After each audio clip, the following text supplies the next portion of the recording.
Bueno, bienvenidos a un nuevo episodio del podcast de Adri. Hoy tengo a un invitado especial, como todos los demás. Hoy hablaremos más en el ámbito de la filosofía, porque el invitado de hoy, Juan B., es estudiante de filosofía, política y economía y Sí, nos puede aportar muchos puntos de vista interesantes y dar juego para una conversación bastante. fructífera, fructífera, vaya.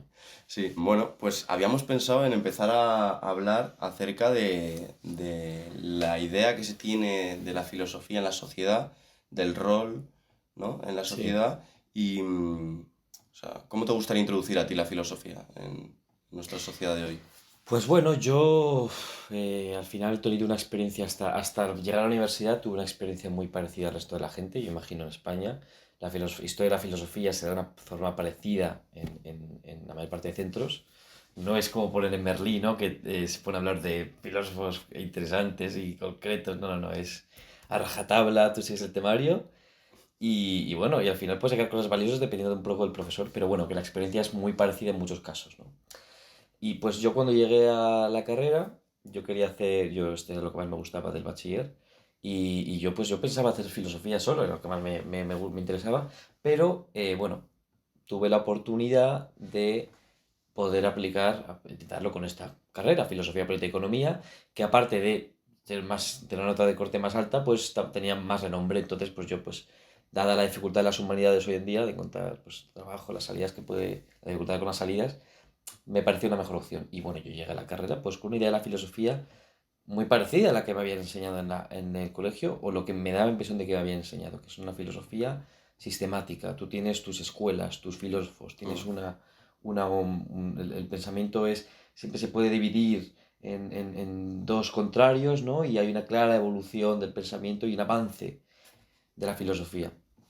Entonces yo llegué a la carrera con esa idea, y creo que hoy en día la idea más extendida es esa, al fin y al cabo, ¿no? Que la filosofía es un saber más o menos, no objetivo, pero especializado, aplicable, ¿no? Con unas cosmovisiones del mundo muy concretas, y que conlleva algún tipo de eso, de refinamiento del conocimiento y de la persona, ¿no? O sea, los filósofos que nos enseñan no son gente cualquiera, al fin y al cabo, ¿no? Descartes era un matemático maravilloso, y pues Platón y Aristóteles, pues lo que dicen, ¿no? Que toda la filosofía es una nota a pie de página de su obra.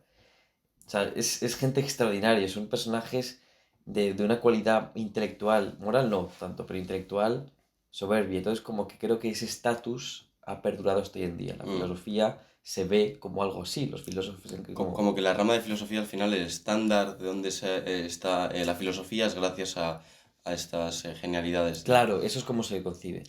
Y, y bueno, yo cuando llegué a la carrera, una cosa que he aprendido a lo largo de estos años, por mucho que mi interés ha ido variando en temas concretos, he ido leyendo más y leyendo menos. Por supuesto, yo no soy ningún experto, pero te das cuenta de la fragilidad sobre la que se asientan unos conocimientos tan extendidos y tan rígidos para muchas personas, que la filosofía acaba siendo al final no un juego, ¿no? Pero una especie de disciplina cuya seriedad muchas veces reside dentro de la propia disciplina. Es decir, los problemas filosóficos son serios dentro del propio sistema filosófico, pero fuera de él no denota ninguna cualidad de la persona, pues soberbia, no denota ninguna genialidad intelectual más allá de una persona con unos conocimientos muy desarrollados en lo que puede ser historia, lo que puede ser, pues, la literatura, por ejemplo, aunque yo creo que está todo un poco también relacionado. Pero me parece que eso es algo que he aprendido de la carrera, o que me lleva un poco de ella, que me ha parecido muy interesante. Muy bien. A mí antes, me interesa mucho y antes comentábamos un poco el contraste que hay entre la idea de los estudiantes cuando deciden totalmente por vocación estudiar una carrera como filosofía o historia y demás, Sí, como la idea que tenemos en la sociedad acerca de la filosofía y demás, de cara a un trabajo, sí. de cara a unas salidas y a lo que puedes aportar tú pues en una empresa Mm, o en otro ámbito. Y luego, lo que tú me decías antes, de realmente luego en el estatus que ponemos a alguien que te dice que estudia filosofía o sí, historia, que realmente lo asocias de tú a una persona que dedica su vida y alma realmente a estudiar algo en profundidad y que Mm. a lo largo de ese proceso de entender y conocer más, yo creo que también cambia un poco en la persona que uno es, porque claro, te cuestionas tantas cosas, realmente te retas a ti mismo en tantos ámbitos distintos vamos, creo que es así. Sí, de eso, bueno, justo eso es muy interesante porque bueno, si quieres empiezo con lo que acabas de decir último, con lo primero. Bueno, el tema de puedo referir un poco, si quieres luego extendemos un poco el papel del filósofo en la empresa, pero me voy a referir un poco al tema de las salidas. Perfecto. El problema que tiene hasta lo que yo sé, las disciplinas como filosofía, en las humanidades hoy en día, es que están tristemente sometidas a, bueno, pues la lógica de la productividad, del capital y del beneficio. Al fin y al cabo, no son disciplinas que tengan unos efectos productivos en términos económicos según se valora en el mundo empresarial hoy en día. Como luego lo contaremos, se intenta acoplar.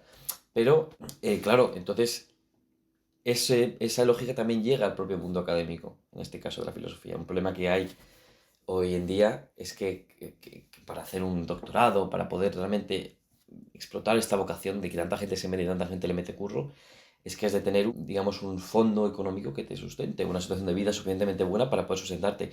Que de hecho, yo diría que es algo que es común de la filosofía en muchas de sus vertientes. Es decir, todos los problemas de la vida que se enfocan por la filosofía, pues existencialistas, bueno, existencialistas quizás menos, pero metafísicos, epistemológicos, ¿no? Que son problemas, requieren de un tiempo, o sea, es un desarrollo de conocimiento solo realmente disponible normalmente para un grupo de gente concreto, porque no te da para comer, no te da para sobrevivir. Es una pasión que solo puedes llevar a cabo realísticamente si tienes los medios para dedicarte ese tiempo. Es un poco como ocurre con el arte, ¿no? El gusto artístico, hoy en día cada vez menos. Quizás por el tema de las redes, porque los museos son más accesibles y las redes sociales. Pero de igual forma, el gusto artístico, la educación artística son cosas que realmente solo son unos acuerdos, unos estándares que se consideran objetivos, pero que realmente son acuerdos entre un número de gente que tienen la capacidad de poder desarrollar este gusto artístico. Mm. Entonces, el que alguien no aprecie, que no pueda apreciar un cuadro de Picasso no es porque esté equivocado per se, sino porque los estándares a los que se somete por la comunidad artística, críticos de arte, este cuadro de Picasso ya es para un tipo de gente que, bueno, que tiene tiempo para desarrollarlo, entre que me incluyo, por ejemplo. Mm. Y la filosofía pasa un poco lo mismo. Entonces, lo que ocurre es que se somete ahora mismo el mundo académico para triunfar en filosofía como autor, como profesor de mínimo renombre, hay una competición por publicaciones, por una producción de papers sí, de contenido que más veces es más caro para la persona que los quiere publicar que para el que lo publica, que es una cosa porque hay unas grandes editoriales que al final tienen más o menos control de gran parte de los journals académicos más prestigiosos. Entonces, al final, toda capacidad de poder eh, fructificar el pensamiento en temas concretos, interesantes, desarrollar tesis buenas, se sobrepone a tengo que publicar, tengo que publicar, tengo que publicar porque tengo que tener referencias y publicaciones tal. Entonces yo es un poco el problema que veo, que es un poco que cada vez más se está dejando atrás las utilidades que la filosofía yo sí que creo que tiene, pero que no son tan tangibles y materiales como el sistema que intenta someterse desea. Vaya. Claro, pero entonces, o sea, yo por lo que te escucho y comprendo, un filósofo o alguien que esté muy formado en estas áreas, al final optimiza mucho más su tiempo y su productividad, su conocimiento en escribir papers y sacar más y más artículos para que su nombre pues se escuche, se lea, Mm. se le sepa.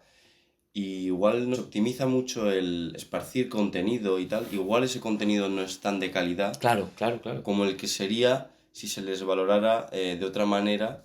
Y porque realmente, o sea, te pregunto, pero toda esta gente que luego a lo largo del tiempo se les ha valorado tanto lo que han aportado los historiadores, filósofos a lo Sí. largo de la historia, realmente no han estado escribiendo toda su vida, cada día de su vida, lo que se les pasaba por la cabeza y lo estaban publicando en un periódico o tal, ¿no? De hecho, hay muchísimos filósofos o pensadores en el tiempo que sus mejores ideas eran de su diario y igual su diario contenía pues unas páginas, ¿sabes? O se han podido rescatar unas páginas, pero no, el fin con el que esas personas escribían No era él, no claro. era Con una el cuota. mismo. Entonces yo creo que está ahí donde reside el Claro. problema, y parte de que es cuál es el propósito de estar escribiendo, estar desarrollando todas estas ideas. Sí, claro, y además es que es lo que digo, que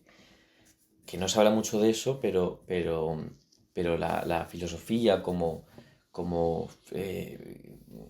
esta idea sí, de disciplina democrática del saber, ¿no? Bueno, hay gente que es verdad que quiere democratizar el término filosofía. El filósofo es aquel que filosofa, y esto yo lo respeto y lo comparto. Lo que pasa es que en la realidad es un poco la capacidad de poder adquirir esa maestría como a uno le gustaría y tal, depende mucho del tiempo y depende mucho de los medios. Entonces, cuando tú estás en con un contrato, pues un mísero contrato de la universidad, por ejemplo, y te tienes que preocupar por poder distribuir el poco dinero que tienes para, bueno, para comer y para especialmente hacer tu vida normal, pues todo ese ejercicio intelectual que tanto se espera que se haga es de menor calidad. Y es que no es que sea esto la principal. Yo no digo que esto sea, oh no, es que hay que mejorar estas condiciones para que se pueda producir mejor intelectualmente. No lo digo por eso, pero que quiero por eso resaltar que todos estos filósofos históricos, o historiadores que han tenido un diario en el que se le puede encontrar. De hecho, tengo aquí el de Unamuno, el diario íntimo, que no me lo he leído aún, pero bueno, me lo leo de vez en cuando. Todo esto se debe a tiempo y a la capacidad de emplear ese tiempo. Y el tiempo viene con, pues eso, con dinero y con tranquilidad, no una urgencia ante la vida que te preocupa principalmente en intentar sobrevivir. Y es una manera de pararse a plantearse para qué está el dinero. Y es que la utilidad que realmente el dinero tendría que tener es tener tiempo.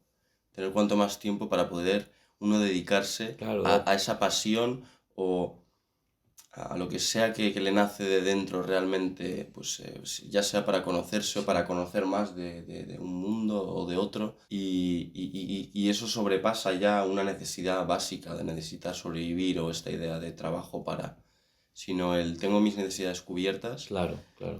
Y evidentemente de ahí nace el problema de que alguien que pueda estudiar filosofía y demás igual, no te digo que todo el mundo, pero mm, igual sí que hay una relación bastante interesante. El que mayor tiempo tiene o dedicación a lo largo de su vida Mm, constantemente para estudiar estas ciencias y demás, es el que profundiza claro, realmente en un tema claro, y claro. acaba llegando a unas conclusiones que se ven como supernaturales al ojo de cualquier otra Claro, persona. como una genialidad, brillantez de la nada, ¿no? Y la realidad es que es diferente, claro.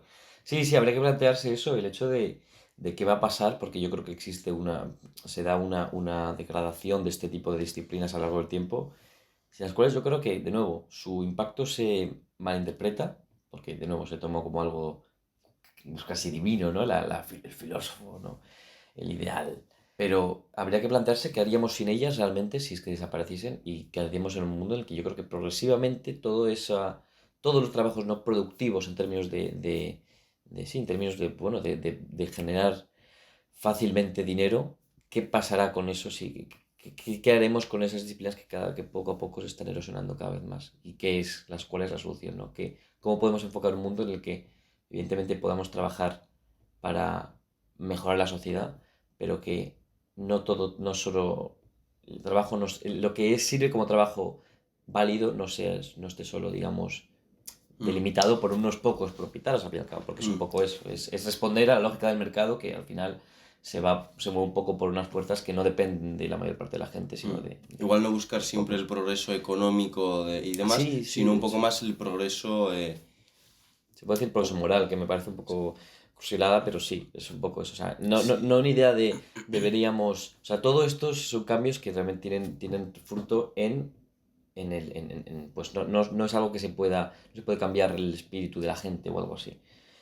Pero realmente sí, creo que todo el mundo tiene un derecho a poder, en este caso, bueno, ya evidentemente tener una vida cómoda está por descontado, porque esto es algo que no pasa hoy en día, por mucho que en Europa haya este bienestar, son sistemas que realmente no llegan a todo el mundo y no lo suficientemente bien, hay una gran disparidad. Pero ya si he cubierto eso, me parece que sí, que me parece que no debería someterse todo este tipo de disciplinas que han sido tan importantes a lo largo del tiempo a la lógica del capital en este caso. Sí. Mm. Y con toda esta introducción, pues teníamos pensado llevarlo bueno, pues un artículo que yo leí, nada, muy brevemente, acerca de cómo las empresas tecnológicas más importantes estaban contemplando ya la importancia que tiene reclutar a historiadores, filósofos dentro de la empresa para poder hacer un buen uso y ético de ciertas tecnologías que proponen unos cambios y unos riesgos brutales Claro. para lo que conocemos y puede escapar de nuestro control, Sí. ¿no? Como pues, son ciertas inteligencias artificiales que ahora pues no para de salir de nuestra boca y hablar de ello y demás, pero bueno, es porque nos apasiona o nos hace despertar algo dentro nuestro Sí, y eso que no acaba nada más que empezar, no hemos visto absolutamente nada, claro, ¿sabes? O sea, definitivamente. es inimaginable todo Sí, lo que puede llegar y por eso yo creo que buscan dar pasos muy firmes y no cometer errores muy graves. sí. Y para eso yo creo que un punto de ética, de conocimiento de errores del ser humano a lo largo de la historia, a pesar de que es inevitable que sigamos cometiendo más y más, pues hace que el rol de todos estos historiadores y conocedores pues tomen un gran rol en Sí, ciertas decisiones sí. de Ya. cara a un futuro. Mm. Y ahí sí que yo creo que puede igual haber una fusión más entre pues lo que es la productividad, seguir progresando económicamente pues, a lo que lleva el Mm. capitalismo, pero aplicarle ese punto de hacer las cosas bien Sí, y creo que para ser una persona que realmente aporte mucho valor pues, a esas empresas o esas decisiones, ya sean en igual en una conferencia internacional entre países y tal, pues dejar a un lado ese progreso económico y centrarse más en un beneficio social, un beneficio para el ser humano, para nuestra raza, para sí. un progreso como lo que tú decías, para progresar hacia un autoconocimiento pues por encima de lo que podemos llegar a conocernos en nuestro día a día con esto quiero decir llegar a comprender qué realmente tiene valor en todo lo que hacemos, cuál es el propósito, el gran propósito que hay detrás de cada acto que hay. O sea, dices implantar la implantación de este tipo de perfiles para que la deriva, digamos, del el output económico de estas empresas sea un poco el conseguir este impacto en sociedad, en este caso. Para controlar el gran riesgo que tiene solamente tomar decisiones basándose en puramente Sí, el beneficio económico económico. que evidentemente pues lleva a no contemplar temas o puntos muy importantes que espero que no tengamos que mirar atrás y lamentarnos, pero Claro. mm, Sí, pues, a ver, yo desgraciadamente creo que, aunque fuese real, aunque fuese cierto que los filósofos pueden tener este impacto, que me gustaría pensar que sí, en algunos casos, no creo que en un capitalismo como tenemos ahora sea algo factible, porque al final pues estamos hablando de un sistema bastante predatorio en el sentido de que la competencia es feroz y lo que se valora no es tanto desgraciadamente la ética empresarial hasta hoy en día está lo que no entiendo en términos de leyes. Por ejemplo, en Estados Unidos hay algunos trabajos muy interesantes sobre eso. Suelen ser más como más lavados de cara que otra cosa. Entonces no hay una posibilidad muy real yo creo, vayas, de realmente notar, tener beneficios reales o tener impacto real en lo que, en el consumo de la población o en la mejora de las condiciones de vida de la población. Al final, de nuevo, el, depende de qué empresa hablemos, es evidente, de qué tipo de negocio, pero en cualquier caso, eh, la decisión, yo pienso sobre todo mucho en Silicon Valley, yo creo que es donde más sé que os he hablado, el hecho de llevar a filósofos y tal, por el tema además de los coches de conducción automática, de piloto automático, creo que no es algo compatible. Me parece que, digamos, la competición y es algo tan clave y tan, ¿cómo se dice? Interiorizado dentro de la actividad de estas empresas El fin. claro, que al final es inseparable. Por mucho que haya una introducción de nuevos objetivos, siempre estarán subordinados a la acumulación de capital. Lo que sí que creo es que en el caso de que sí que se pudiese, habría que ver, porque sí que pienso yo, ya tirando un poco de lo que he dicho antes, el filósofo no es alguien que sepa mucho más, o sea, que sepa necesariamente más de alguien en otro tema. Es decir, no existe un sistema filosófico solo, no existe una forma de pensar la filosofía sola. La filosofía es más una amalgama yo como lo veo, de producción literaria o, bueno, también comprensión científica, pero más bien una amalgama de textos y de ideas y de corrientes sobre unos problemas fundamentales, pero que realmente no tienen una síntesis, no se puede reducir. Entonces, el perfil de filósofo puede ser quien sea. De hecho, me parece curioso porque hay muchos filósofos, según este de democratizar la filosofía, también cuentan como filósofos, ¿no? Pero a mí me resulta fascinante porque veo muchos filósofos ahora, pues, en este ambiente político tan caldeante, sobre todo en España, que se posicionan políticamente muy claramente. Son filósofos, pero tienen muy claro dónde están. Y bueno, yo no digo que un filósofo no pueda posicionarse políticamente, yo de hecho lo hago. Lo que sí que creo es que el sistema, no, el sistema filosófico como tal no existe. Entonces, que lo que es más útil es filósofos edificantes que filósofos sistemáticos. Y con esto me refiero que los filósofos sistemáticos son los filósofos de toda la vida, ¿no? Los que se habla. Tienen un sistema cerrado, juegan con unos fundamentos concretos y tal. Y los filósofos edificantes pues juegan con figuras retóricas alrededor de estos asunciones, de estos fundamentos ya instaurados y los critican de alguna forma, ellos proponiendo alternativas, pero sobre todo obligándolos a cambiar y a evolucionar. Mm.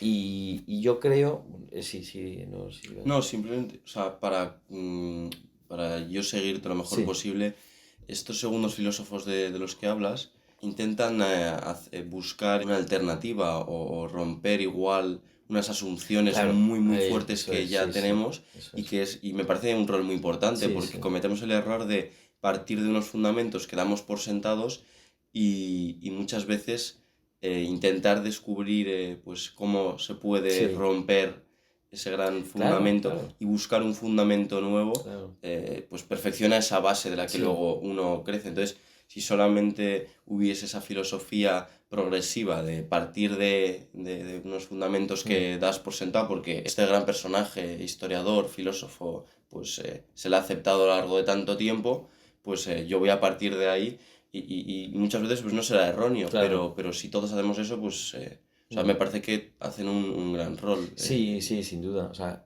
la contradicción que hay es que, claro, si tú no tienes un filósofo sistemático, a lo mejor no te puedes imaginar un edificante, porque si el edificante critica al sistemático, la desaparición de la filosofía sistemática, que no creo que pase, porque al final es la más popular, pues no sé, ¿tendría algún impacto sobre Mm. el rol del filósofo edificante? No lo sé. No, pero es muy interesante, Claro, se claro. complementan. Se Al final, complementan, sí. pues podrían trabajar en... Pero me parece que eso es a mí lo que es más importante. Entonces, claro, el problema de llevar a un filósofo a una empresa es que yo creo que sería más una función de oratoria, más que otra cosa, porque no puedes tener un filósofo sistemático, digo, edificante en una empresa porque no hay una conclusión de ninguna, ¿sabes? Del toda. No puedes Claro, hacerle, no puedes desmentirles. Estás que- haciendo... claro, o Pero... sea, después de mentir, pero o sea, ¿qué te van a, qué te van a enseñar? Te van a enseñar digamos, a cuestionar, o en este caso, sí, pues no es es edificante en tanto que consigue avanzar destruyendo lo que quizás había estancado antes, pero no es no creo que una empresa buscaría, que al final es una serie de patrones de actuación, ¿no? Pues Bueno, sistemáticos hay que mucho tienen que avanzar. sistema y entonces, pues Claro, claro. para hacerlo lo más eficiente posible, pues evidentemente no puedes estar destruyendo ahí por debajo de repente Sí, ladrillos, como quien dice, sí, sí, claro, y claro. tan frecuentemente. O sea, no es lo mismo, pues, edificar Mm, con ideas y que ir a una empresa y empezar a... Además, porque necesitas mucho conocimiento sí. o sea, el fin de la empresa al final es ser lo más eficiente Mm, posible y producir y producir. y entonces es lo que hablamos, que al final no se complementa bien el Sí, fin que tiene el filósofo con el que tiene el empresario. claro, claro.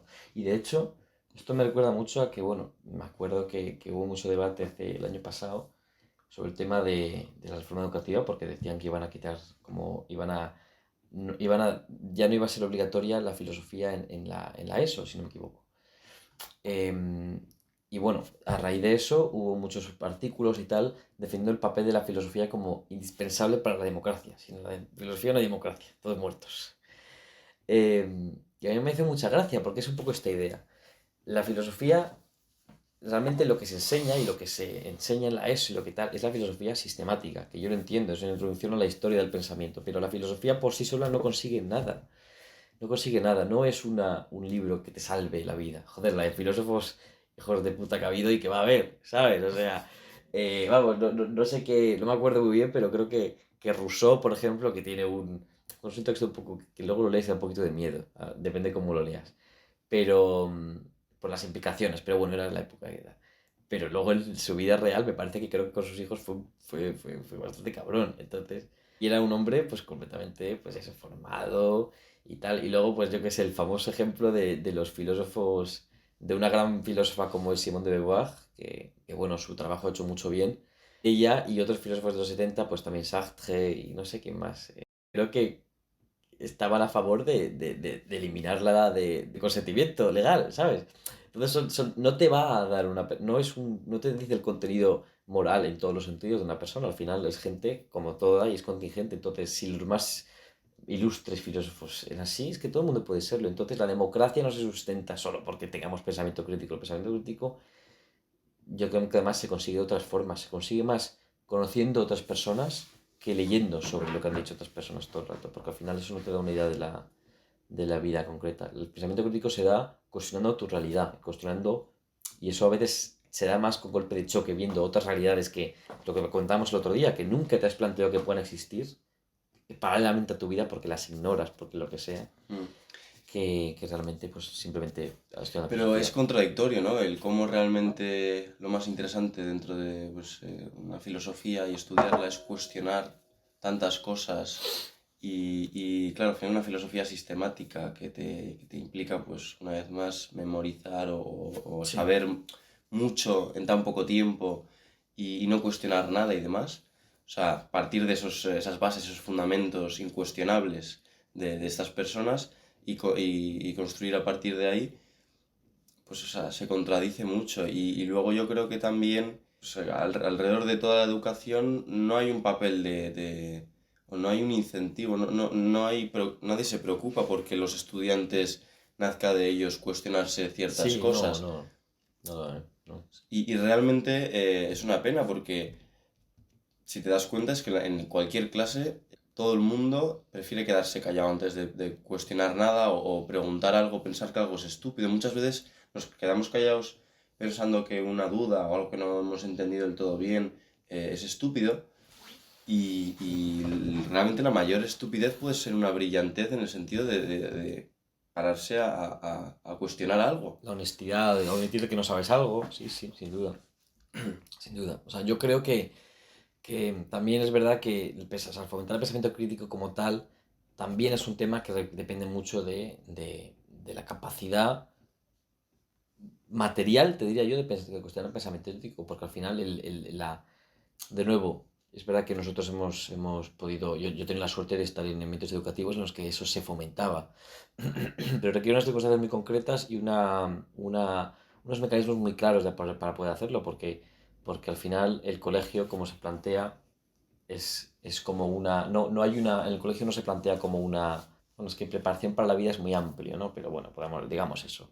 Se Bueno, prepara, preparación para el trabajo, mejor. se plantea con una preparación para el trabajo, pero que quizás, pues yo lo pienso mucho, joder, lo que ayudaría es no sé, por ejemplo, no se ayuda nada, no se educa en sociabilidad. Yo creo que muchos de los problemas que hay es que porque realmente los colegios esconden o digamos ignoran muchos de los problemas que puede haber entre alumnos. Me parece que creo que hay muchas cosas que yo he aprendido después a lo largo de mi vida sobre problemas que puede tener la gente, sobre circunstancias reales, sobre un poco enseñar la empatía, por mucho que eso no tenga mucho sentido ahora en mi cabeza, o sea, no sé cómo se haría algo tal, pero cuando se habla de educar a la ciudadanía, yo creo que es más importante, por ejemplo, la educación sexual no está en todos los colegios y me parece algo que es de suma importancia, porque al final va a ocupar un espacio importante en la vida de la gente, tanto por, digamos, incluso por ausencia. El sexo es algo que hoy en día pues, está en todas partes y está en tal, que creo que el tener una idea sana de lo que realmente implica el sexo y una idea Estoy realista, totalmente de me acuerdo. parece que es algo mucho más importante que el quizás, pues no sé, bueno, mucho más importante, que debería ser obligatorio en este tipo de Porque cosas. es que si no impartes una educación acerca de ello y lo tratas como algo natural y de lo que se pueda hablar abiertamente, Sí. entonces, De estigmatizar muchas cosas que claro, luego esta es la función del alumnado de darse cuenta, ¿no? En su vida y eso puede llevar a mucho. pero es que, por ejemplo, ¿cuál es la educación alternativa que no haya, pues igual una clase de eso, de hablar abiertamente de lo que es el sexo?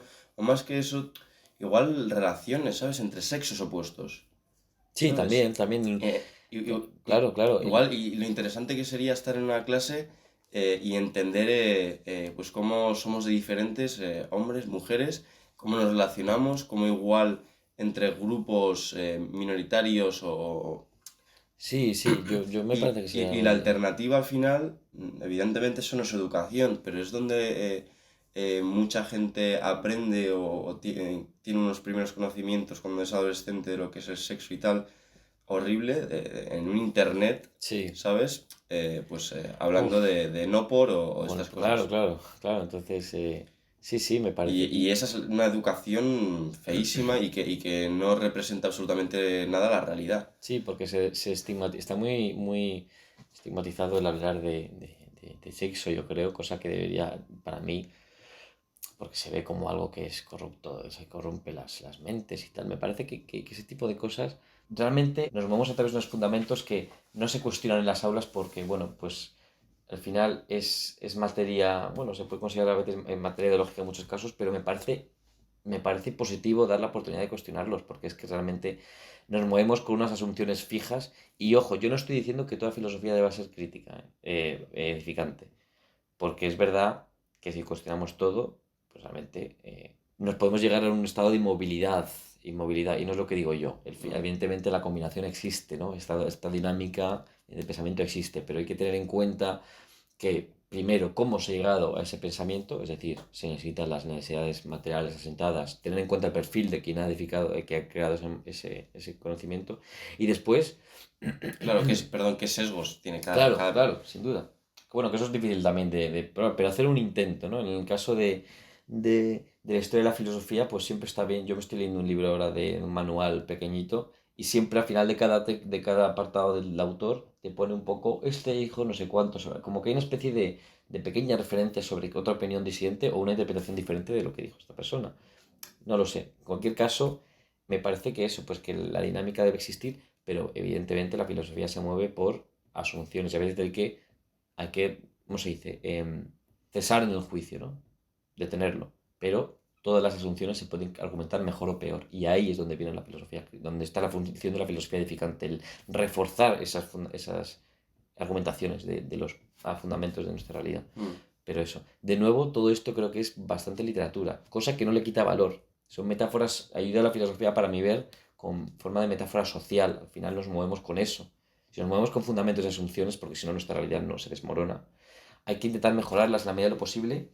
Y yo creo que además en un enfoque de solidaridad con el otro, en este caso, ¿no?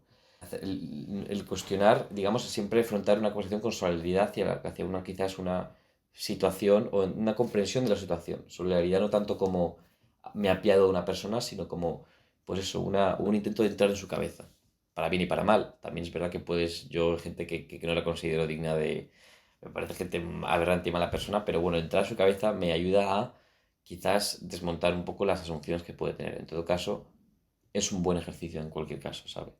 Y me parece que sí, que esa es la vía hacia adelante y que, bueno, que la filosofía hoy en día está en este desequilibrio que no mucha gente quiere admitir. Porque la idea, cuando ves un libro muy divulgativo, bueno, que es un bestseller, que no sé qué, que no sé cuántos, suele ser, soy filósofo, esto es así. ya está. Y bueno, pues está bien, es muy válido, pero la realidad es que una vez has leído algo bueno, yo me leí un libro de introducción a la epistemología solo y me di cuenta que es que, coño, no tengo ni idea realmente del conocimiento que tenemos en el día a día, lo adquirimos por métodos por pura repetición, ensayo y tal, pero no tiene una base sólida. Y eso se me cae el alma a los pies. Ceso mi juicio, no lo pienso. Pero cuando ya lees esto, planteas cuestiones todo mucho más, porque te das cuenta que realmente es oratoria, en gran parte de las veces la filosofía es oratoria más que un conocimiento, Sí, eso es muy ¿sabes? interesante, el saber ver la gran relevancia que hay en una comunicación, en una Sí, oratoria, para que la persona que te esté escuchando cuestione mucho menos lo que estás diciendo. sí, Y sí, entonces de ahí parta el que la idea que estás pues proponiendo se vea como algo incuestionable sí. y sea pues parte de ahí un fundamento del que se construya Mm. y entonces pues igual es erróneo, simplemente pues la gente parte de ahí y no, al no cuestionarse, no pasan por ese momento de decir no sé nada. Y con esto Sí, quiero conectar con esto que comentábamos ayer, de súper interesante, de que cuando uno sabe más, sabe realmente menos. O sea, cómo es esa gráfica que me explicabas que a mí me ayuda bastante a entender cuando vas subiendo, ¿no? Entonces vas adquiriendo más y más conocimiento y de repente te das cuenta de que de sí, golpe no tienes ni idea. sí. Llegas a un momento de existencialidad, de decir no sé nada, y luego ya... Vas un poco extendiendo, ¿cómo es? sí. ¿Cómo es? Cuéntalo bien. Creo que es, o sea, el efecto que Dunning-Kruger, si no me estoy ubicando el nombre, porque es que se me olvida todo el rato, pues es el sesgo cognitivo que al final pues me parece que se demostró a través de ciertos estudios, ¿no? Que pues con los test se le preguntaba luego a los que habían hecho los test cuál creían que había sido su rendimiento y los que quizás no habían rendido tan bien como en realidad eran mucho más optimistas que otros. No sé, claro, a ver, evidentemente esto no es un... No sé en qué validez tiene y tal, pero me parece un fenómeno interesante porque yo creo que lo he experimentado de alguna forma. Yo, de hecho, ya lo hablamos ayer, que yo cuando llegas, sales de filosofía de la ESO, digo, de bachiller, y dices, joder, me sé genial, sé explicar perfectamente a Kant, ¿no? O a Rousseau. Pues claro, ya partes de una base de confianza que no está tan justificada y yo eso me di cuenta a malas. Y luego cuando por supuesto vi todos mis lagunas y ignorancia en pues temas como de economía, en temas de política también, de todas las disciplinas que he dado, que son muchas, geografía, historia, sociología, etcétera. Entonces es un poco desolador. Yo ahora lo que estoy más tranquilo es que pues, no planteo saber mucho de todo y de hecho a veces eso me causa como pues un poco de ansiedad de tener que pensar en hablar de un tema específico ¿no? y profundizar. Pero he podido tocar de más cosas y eso es lo que me gusta. Estoy manteniendo un equilibrio bastante bueno este año porque creo que estoy entendiendo mejor problemas relevantes en la sociedad hoy en día. Creo que estoy estudiando más a fondo esas cosas sin dejar de lado la filosofía tampoco. Quizás no sea tan bueno en filosofía como en primer momento pretendí, pero bueno, mis prioridades han cambiado también en este caso. Pero es curioso por eso, porque al final creo que gran parte pues es el fenómeno tertuliano, ¿no? Los tertulianos están en la cima, porque es gente que sabe de todo, son todólogos, pero realmente no saben de nada. Lo que pasa es que tienen una oratoria de puta madre. No quiero decir esto que los filósofos, que también son muchas veces oratorios, los filósofos, pues digamos, más sistemáticos, sean así, sean ese nivel. Pero en los tertulianos lo veo muy claro, sí. Y yo creo que es el ejercicio de humildad que yo creo que plantea la filosofía edificante es un buen remedio a esto, ¿no? Y se ve muchísimo, a mí me saca de quicio, cuando ves a una persona opinando acerca de cualquier cosa y la Mm. gente le encanta opinar acerca de un tema candente, con escudo y espada, Sí, ahí pues como si los hubieras, como si sí, tuvieras sí, una verdad sí, absoluta, sí, como sí, si tuvieras... Y es el primer paso para mostrarte como un ignorante, el no sí, contemplar absolutamente nada más, no contemplar que tienes muchos sesgos. em, no tener ese ejercicio de humildad de hablar, si quieres dar tu opinión desde un punto de vista o de una manera menos autoritaria sí. como de imposición, ¿no? O sea, me parece que, bueno, sí que es verdad que porque sobre todo cuando piensas esto, pienso mucho en política, ¿no? Al final es donde los temas más candentes están.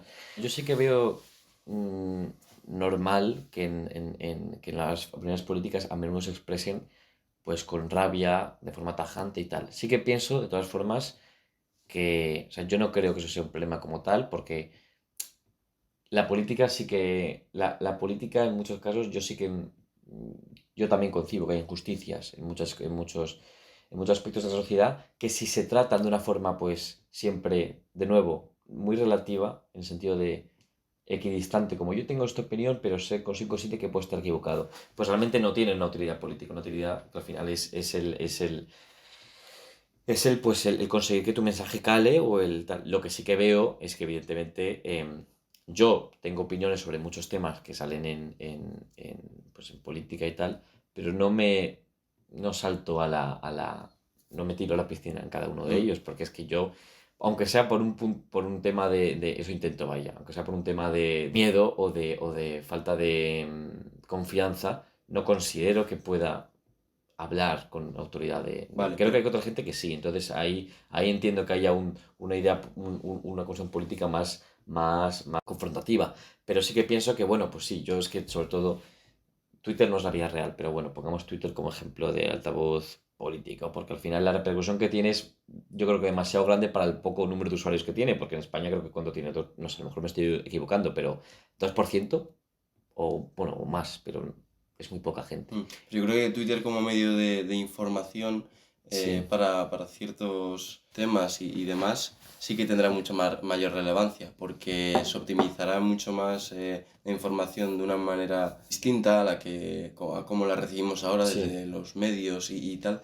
Y con esto, o sea, me puedo estar equivocando, pero creo que tendremos una información mucho más sesgada a lo que ya conocemos y pensamos, que eso puede ser un gran problema, que un algoritmo detrás solamente Mm. recomiende lo que uno ya piensa, o si realmente dará la posibilidad a tener acceso a muchas más fuentes de información contrastadas, variadas, que si solamente uno pues está viendo como antiguamente la tele constantemente de una misma cadena, Sí, que al final está muy controlado el contenido que se imparte pues, por un gobierno de ese momento. Y yo te quería preguntar, o sea, ¿qué opinas acerca de cómo la gente se polariza muchísimo más en un ámbito como la política y conectándolo un poco con esto que estamos hablando, de no cuestionar, de opinar desde la rabia, desde la emoción y el no hacer un ejercicio de humildad, de no opinar con verdades absolutas cuando uno realmente, pues si te miras al espejo, o sea, no sabes absolutamente de lo que estás hablando. pero las verdades absolutas, en este caso, claro, yo, pues es verdad que es difícil sostener la verdad absoluta en el tema de la filosofía, pues si pensamos yo que sé, pongo el ejemplo, muchos filósofos pensaban que los ideales de justicia emanaban de la razón y que podían ser adquiridos de forma objetiva, ¿no? Esta idea de que existen unos ideales de justicia objetivos es al final una idea de verdad absoluta que pues llevaría a que, bueno, pues si tú tienes una casta política concreta que pues desarrolla unos preceptos por su alto nivel educativo, lo que sea, unos principios, y los llama, ¿no? Los pone lo establece como una voluntad general, esto es lo que le conviene al pueblo, pues ese tipo de verdad absoluta es verdad que se puede relativizar, sin duda, pero el tema del posicionamiento político a ras de suelo, es decir, de la gente, no me parece que las verdades absolutas sean tan relevantes, porque, y esto es lo que volvíamos, en relación incluso también con lo que decíamos antes, si el pensamiento y el pensamiento crítico siempre es un ejercicio también que viene ayudado por las necesidades materiales, también el no asentar el juicio también lo es. Entonces, la política en gran parte es un juego hoy en día por lo menos, cuando se habla de política se habla mucho de derechos. De derechos, no tanto de obligaciones, pero sobre todo eso de algo que, bueno, pues que define intrínsecamente a las personas, que se debate mucho de cómo se aplican o cómo no, o sea, o por ejemplo, por lo menos qué alcance debería tener estos derechos formales, porque al final los derechos formales están bien establecidos, pero la realidad es que lo formal no lleva a lo efectivo. O sea, ahí hay un escalón que tenemos que cerrar. Entonces, claro, en esas cosas el debate político ha de ser, es encarnizado, es una pelea, no una forma, es una pelea de la cual aparece una síntesis. Pero en esta pelea los grupos implicados no siempre están en igualdad de condiciones. El debate político, de nuevo, también va mucho de medios, va mucho de accesibilidad. Y me parece que el poder cuestionar tu propio juicio a veces no es un lujo que alguien se puede permitir, porque eso te lleva en la política más a la inacción. Y, pues no sé, me parece ilustrativo con el tema de la ley Mordaza, por ejemplo, ¿no? El suspender el juicio sobre, bueno, es que a lo mejor digamos, cuando hay una violencia policial de algún tipo, el policía, yo quizás estoy equivocado por este tipo por este acontecimiento en concreto, porque no sé muy bien todo lo que ha pasado, no me sé tal. Digamos que aleja un poco de la intención de cuestionar la ley Mordaza en este caso, ¿no? Que sería, Mm. pues eso, no se debería abusar del poder policial, no debería haber una predominancia, favorar al juicio del policía por encima del ciudadano. Entonces, eso me parece que, claro, de nuevo, lleva a la inacción. Me parece que hay desigualdades en el enfrentamiento político, por mucho que se nos ponga la etiqueta de ciudadanos, no creo que todo el mundo tenga esa capacidad de ejercer esa etiqueta de forma efectiva. Y me parece que la política es mucho más difícil, el no suspender el juicio, vaya, ¿sabes? Porque no es nuevo, de nuevo, no es un tema que se puede hacer con tiempo, a veces es un ejercicio no de vida a muerte, pero sí, que define tu vida de forma fundamental. Pues sí, la verdad. ¿Te parece si pasamos a hablar Adelante, acerca adelante. del estoicismo? A mí la verdad que me interesa muchísimo porque creo que cualquier persona que busque un desarrollo personal puede aplicar esta escuela, filosofía de vida. Y al final, pues, o sea, me gustaría que tú lo explicaras más desde tu conocimiento, pero desde lo que yo entiendo, la gran importancia que hay detrás del estoicismo es utilizar la razón para poder tomar decisiones mucho más acertadas, Ujú. que no se vean afectadas por las emociones. Y eso, controlar las emociones para poder uno centrarse en lo que puede controlar y ser muy consciente de lo que hay en su entorno que no puede controlar. Sí, bueno, al final esas son las implicaciones, bien, sí, sí, efectivamente. O sea, el estoicismo se basa en la idea de que hoy en día creo que se ha dejado más atrás en favor aunque bueno, creo que es una asunción que está de fondo, pero se basa en la idea de que el universo se basa en unas leyes naturales, no es caos, es en cosmos que podemos conocer a través de la razón. Entonces, que la forma apropiada de vivir la vida es mediante el uso de la razón y sí, mediante el uso de la razón que permita conocer estas leyes y actuar acorde con ellas. Son leyes universales que podemos conocer de la naturaleza y con las cuales podemos actuar acorde. Eh, entonces sí, pues eso, claro, la consecuencia de ello es eso, evidentemente, que las leyes de naturaleza se pueden conocer pero no se pueden controlar. Y de ahí pues que lo que lleva, claro, a casos como se me ocurre Marco Aurelio, cuando murió uno de sus hijos, no me acuerdo cuántos, en batalla, dicen que se tomó 2 días de luto o por ahí, o menos, y que luego pues siguió adelante, que eso no sé, pero bueno, es una anécdota interesante. Y me recuerda también, es que yo, sobre todo lo que estudias a Marco Aurelio en tema de estoicismo, me recuerda también a una cita que tiene en su libro, el de Meditaciones, ¿no? Un poco una reflexión que hace que es el viejo y el joven al morir pierden lo mismo, porque el viejo, o sea, ambos lo que tienen es el presente, ni el pasado ni el futuro existen de verdad en ese momento, entonces pierden lo mismo, el presente, el instante.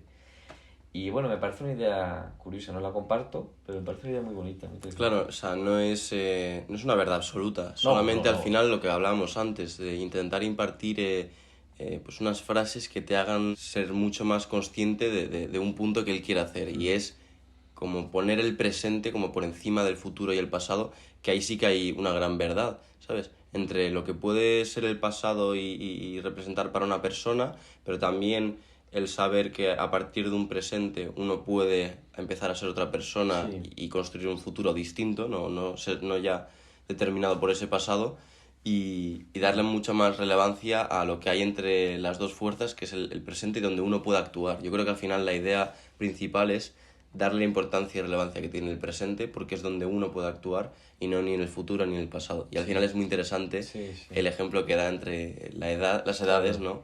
que al Y final lo que importa es el este. Sí, exacto. Yo pienso que el estoicismo es una buena filosofía. Evidentemente no es una verdad, pero como decimos, claro, es una metáfora, podemos decir individual en este caso, que te ayuda pues a entender el mensaje de fondo, que es el importante, lo que es relevante para tu vida es el presente y hay que seguir adelante.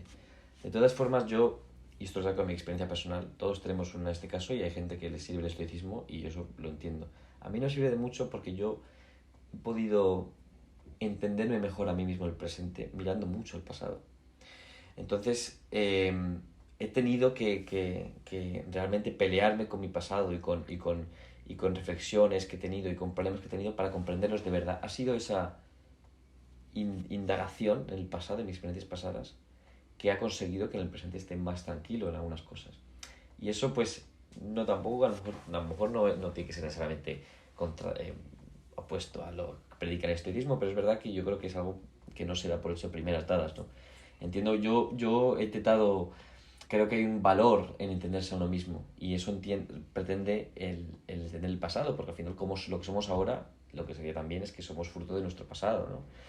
Y me parece que hay un valor, es un punto difícil, digamos, no es muy claro, porque claro, el peligro que tiene eso es que te quedes estancado en el pasado, pero eh, hay mucho valor en el tema de seguir adelante, pero hay veces que también es positivo el mirar para atrás y el reflexionar un poco sobre por qué estás aquí ahora en cada momento.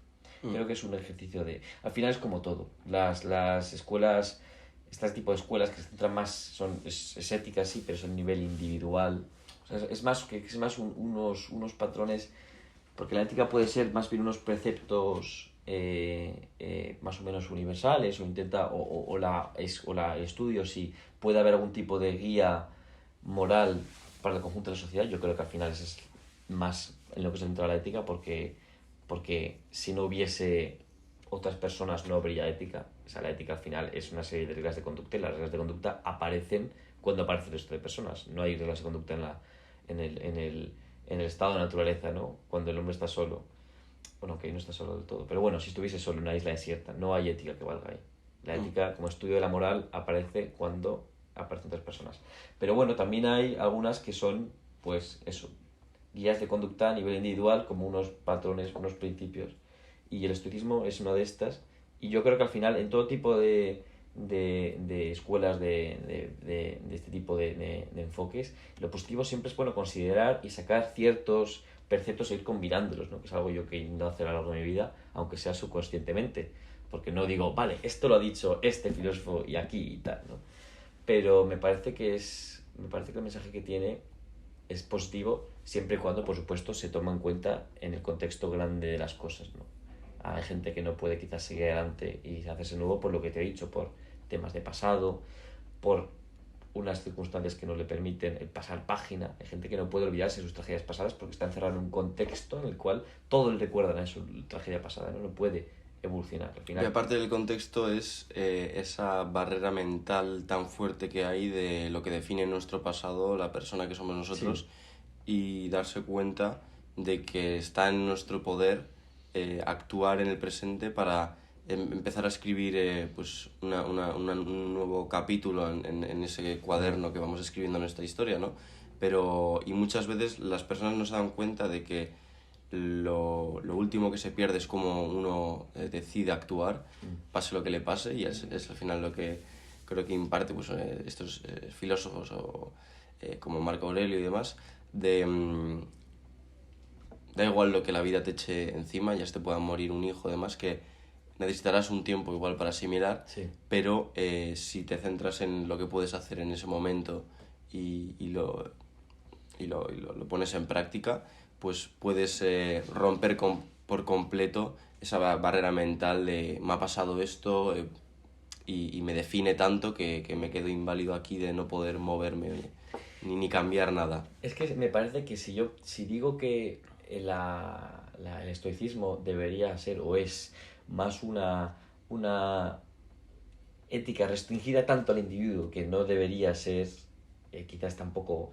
La dificultad del estoicismo es que esta realidad es difícil, por lo que digo que no siempre uno puede romper la barrera mental, por muchas razones. No somos solo seres mentales. La felicidad no viene solo con la cabeza. Al final hay muchos más factores que entran en juego. Entonces, el estoicismo como herramienta particular es muy positiva si funciona, pero si le vale a uno, evidentemente. Pero no es algo que yo creo que se deba, no exigir, pero como predicar como una salvación. Al final, lo que mucha gente hace, que yo creo que es una comprensión absoluta del estoicismo, es el intentar predicarlo como una autoayuda, una salvación. De hecho, creo que se ha popularizado mucho en algunos círculos por eso. Pero el problema que tiene eso es que universalizar el estoicismo requiere pues aislarlo de la perspectiva de la experiencia individual. Y yo creo que eso es muy importante porque el poder tener una herramienta, pues en este caso metafórica, por así decirlo, porque al final la ley se mueve, la naturaleza se mueve por ciertas leyes accesibles a la razón, son todo mecanismos para poder quizás justificar, fundamentar el estoicismo, ¿no? Como algo que tiene un sentido. Pero no por ello ha de servir a las otras personas y me parece que la voluntad individual para sobreponerse al trauma pasado o a las malas experiencias no es suficiente. Y creo que por eso el estoicismo está bien como, pues eso, que es una fuente de inspiración, pero no debe ser digamos, un sistema normativo, ¿no? En el que digas, bueno, no estás mal porque no estás siendo estoico, ¿no? Pasos a seguir, ¿no? Claro, claro. Puedes considerar los pasos, pero la solución no te la va a dar por de por sí, de que depende mucho de la persona y de nuevo depende mucho de los recursos, porque al final, cuando no puedes escapar de tu situación, a veces que el estoicismo pues te puede valer para algo, pero hay veces bueno, te puede valer para más bien poco. El estoicismo al final, sobre todo, como muchas otras herramientas de personales, se valora cuando funciona, ¿sabes? Y si no funciona, pues habrá que preguntarse por qué. Entonces, a mí el problema que tengo quizás en el estoicismo es que se ha usado tanto como herramienta de self-help que ignora las necesidades y las condiciones materiales y los recursos de las personas y las circunstancias concretas al final, porque hay traumas que no se pueden olvidar con eso es la vida y ya no se puede hacer, no se puede recambiar. O sea que el problema es que no se pueda cambiar, es lo que a mucha gente le atormenta, que hay cosas que te persiguen sin ningún tipo de tragedias que han acontecido que no tienen lección que se pueda sacar de ellas y que simplemente pues has de vivir con ellas, pero no con esteticismo, como se dice. Pero ¿no? tú no crees, pero tú no crees que aunque hay injusticias a lo largo de nuestras vidas para todo el mundo y algo tan natural como es la muerte de nuestros seres queridos que te marca mucho, ¿no crees que incluso el sentido de la vida, de seguir adelante y no quedarse estancado en esa pena que a uno le viene, y se puede aplicar también ahí, en buscarle a la vida un propósito, un sentido, cómo yo actúo para seguir adelante, ¿no? Sí, pero lo que pasa es que yo de nuevo eh, es lo que creo que es excelente todo esto de encontrar el sentido de la vida, el poder incluso plantearte el encontrarlo, pero quizás con seres queridos a mí pues es verdad que este tipo de enfoque me ha funcionado en el sentido de es lo que esta persona querría, ¿no? Quizás un amor por la persona fallecida, por la figura fallecida, ¿no? Lo que me hace a cuidarme de mí mismo, porque al final es algo que todos queremos, o que pensamos que queremos cuando morimos, ¿no? Que la gente pueda ser feliz sin nosotros. Pero yo lo pienso más en temas de perjuicio personal, cuando una experiencia traumática digamos, Te nubla. sí, te nubla o te define de alguna forma. El estoicismo no es muy útil porque el sentido de la vida solo se puede encontrar, de nuevo, volviendo a lo de antes, en la tranquilidad. Se puede encontrar en la claridad, en el tiempo. Y a veces las injusticias de la vida son tan grandes y tan dañinas que es que realmente el estoicismo, pues eso, no es algo que vaya a funcionar. Y yo lo que pienso es que es una muy buena herramienta y tiene para mucha gente y tiene una fundamentación histórica muy interesante, pero no debería ser no es una teoría ética universalizable, si es que tiene sentido, porque no tiene en cuenta la posibilidad concreta de las personas para realizar ciertas... Si la gente intenta aplicarlo Claro. universalmente a cualquier situación, cualquier persona, no se puede. O sea, Porque hemos tú y yo creo que hemos sufrido en muchas cosas mucho menos que la gente. No tenemos... El sufrimiento es muy limitado, empatizar con él. Todos lo pasamos más por algo y el sufrimiento eh, siempre es, como si decirlo, pues es sufrimiento, ¿no? Si es sincero, es sufrimiento, ¿sabes? Pero yo personalmente me ha pasado muchas veces que no intento equiparar mi sufrimiento o mi experiencia en algo con una experiencia que considero mucho peor. Cuando yo estoy mal sobre algo que creo que me atañe solo a mí, pues aunque si creo que la persona lo está pasando peor, no intento poner mi problema en el mismo ámbito que el suyo. Y creo que ese ejercicio es un ejercicio que todos hacemos y de reconocer que nuestras vidas, por mucho que nuestro sufrimiento sea legítimo, no es universalizable y las formas que lidiamos con él no son aplicables para todo el mundo. Me parece que es algo que quizás mucha gente que acude al estoicismo como salvación también tendría que tener en cuenta, porque al final, a la hora de enseñarlo, yo creo que es una herramienta muy útil, pero por eso digo, para sacar elementos concretos que son ideas. útiles. Ideas, eso es. De nuevo, lo que hemos estado hablando antes, ¿no? Cuestionamiento, quizás. Que esto y esto yo lo puedo hacer todo esto porque tengo tiempo, tengo tal. Esto una idea de la filosofía como una disciplina indefinible, inabarcable, pero cuyos orígenes son claramente distinguibles. De hecho, esto no lo he dicho antes, pero la razón en la que dicen que apareció la filosofía en la antigua Grecia fue porque el trabajo manual lo hacían los esclavos. Entonces, claro, todo el tiempo que tenía la gente lo utilizaba para... Estos filósofos lo empleaban para el pensamiento. Entonces creo que eso es muy importante porque el, el, el- la forma de quizás de implantar o de extender la filosofía como algo positivo no pasa tanto por implantar o por extender sus ideas, sino por extender la capacidad, darle la capacidad a la gente de poder desarrollar esas ideas, ¿sabes? No tanto el hecho de simplemente extenderlas. Mm.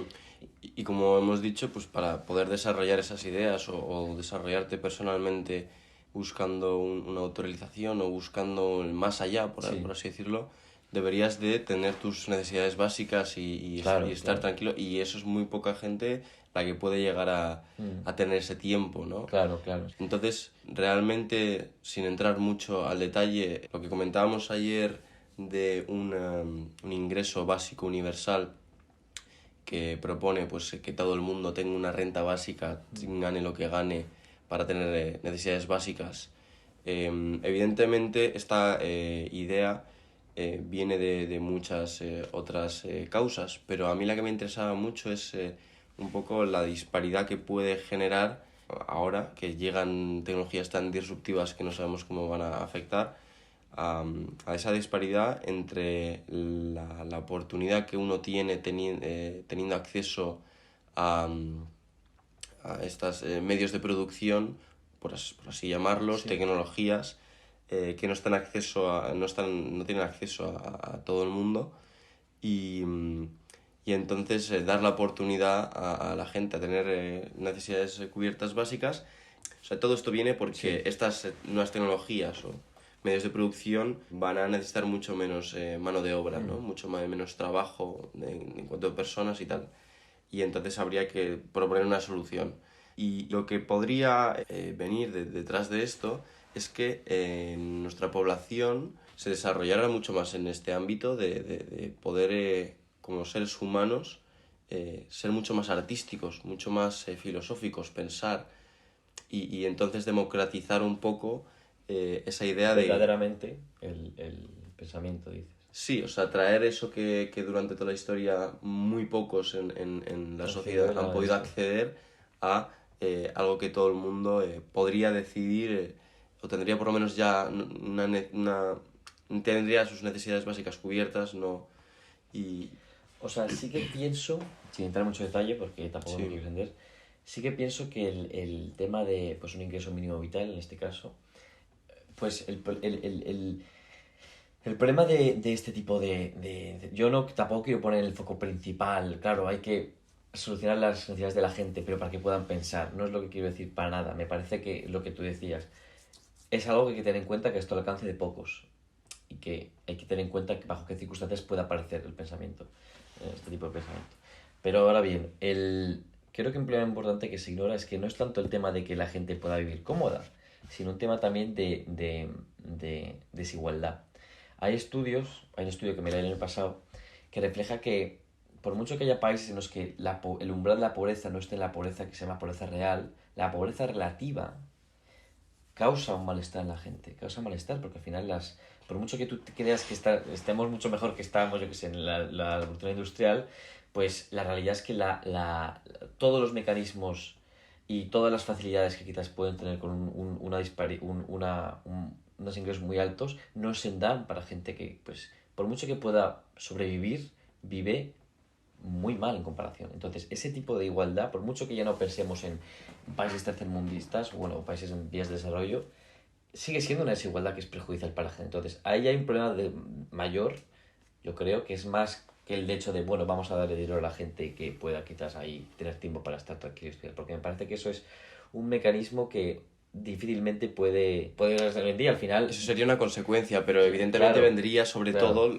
de algo tan importante como es una desigualdad Sí, económica. pero sí que es verdad que me parece la sustitución o así de mano de obra por tecnologías nunca va a ser total, y si lo es, siempre se va a necesitar de obra barata, porque los trabajos de mano de obra barata, porque los trabajos poco cualificados y poco reconocidos y con bajos salarios, pues siempre van a existir. Al final son cosas que son más baratas tener, yo creo, a gente que está necesitada de trabajo que, que pues el tener una maquinaria que mantener y, en fin, sobre todo para tareas muy específicas. Me parece que ese tipo de cosas siempre, hoy en día es muy difícil de que se solucionen con las nuevas tecnologías, me lo parece. En todo caso, si se solucionase, si es el caso en el que ya no hubiese una disparidad aplastante de salarios y de riqueza, me parece que aún así el problema es más en sí, qué consecuencias tiene esta disparidad de riqueza, más que cómo vive la gente sin más. Porque poniendo enfoque en cómo vive la gente sin más, pues sí, una persona de clase media baja, bueno, clase media incluso tal, pero bueno, una persona de clase obrera a lo mejor vive mucho mejor que vivía hace unos años, pero eso no hace que su vida no sea menos estresante en términos relativos, ¿sabes? Entonces, bueno, me parece que eso son cosas que van más allá de una reforma de cómo funcionan empresas hoy en día, que de nuevo no dudo que cambien de cómo, en su método, su lógica de funcionamiento, y creo que va un poco más allá, creo que va un poco más allá de cómo queremos concebir las sociedades, cómo la queremos, qué valores queremos poner en primera plana, y, y claro, y una consecuencia positiva de esto, pues imagino que sería este tipo de desarrollo intelectual, que yo no creo que sea prioritario porque, de nuevo, no te da carácter virtuoso ni hace mejor a la persona, simplemente es una observación de que la realidad de la filosofía no es tan democrática como se dice que es.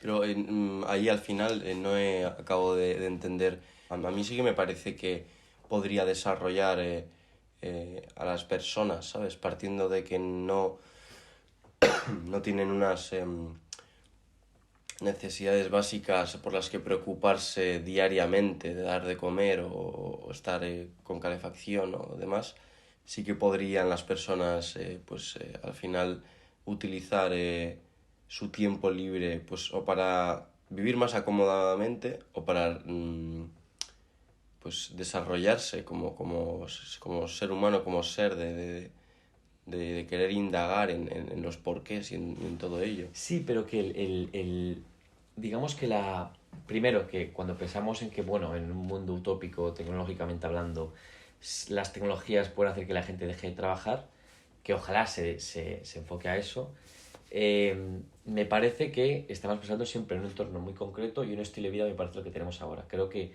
no es factible, o sea, seamos sinceros, realmente cuando pensamos en esto no estamos pensando pues, en todo el continente africano, por ejemplo. ¿Qué va a pasar? ¿Las condiciones de vida se van a mejorar acorde? ¿O solo pensamos en las comunidades que podemos conocer como es nuestro propio país? ¿No? Y de nuevo, requiere una armonización de recursos a tal escala que no me parece que sea algo que a nivel empresarial vaya a llevarse a cabo.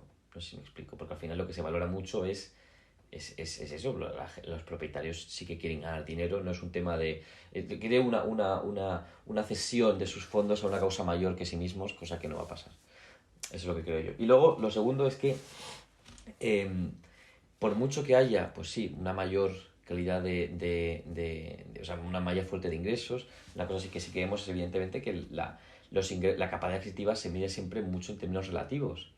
Es decir, si hay una gran disparidad de salarios, una gran desigualdad, por mucho que vaya a haber un mayor, o sea, evidentemente, pues hay gente que tenía, hay un porcentaje de gente mayor que puede acceder a la universidad, eso es indudable, pero los medios que van a tener para desarrollarse de esa forma no tienen, vamos, son abismales. O sea, si esa gente pues ahora puede vivir cómodamente, pues yo imagino que mucha otra no tendrá que trabajar, sobre todo si pasamos en vez de la del ingreso mínimo vital a la renta básica, ¿no? Que abarca a todo el mundo.